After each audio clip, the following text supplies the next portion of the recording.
Welcome to McPlum, simple solutions served daily. In this video, I will explain how to get your Trust Wallet QR code. This feature allows you to easily share your cryptocurrency receiving address with others, making transactions smoother and more secure. Instead of typing out a long string of characters, you can simply present a scannable image.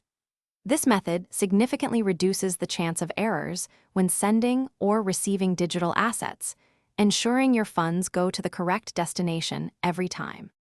To find your receiving QR code, first open your Trust Wallet application on your smartphone.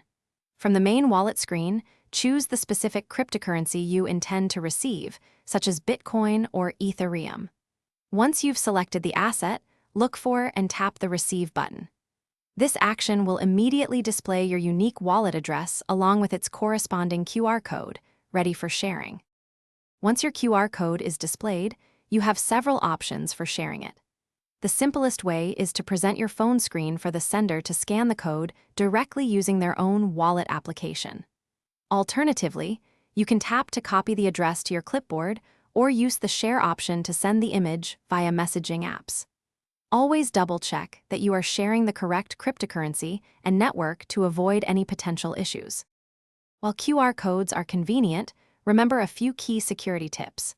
Only share your receiving QR code with people you trust for transactions. Crucially, your Trust Wallet QR code is only for receiving funds. It will never display your recovery phrase or private keys. Always verify the receiving address shown on the sender's device matches yours exactly before any transaction is confirmed, ensuring your assets remain secure. Thanks for watching. Stay juicy and subscribe.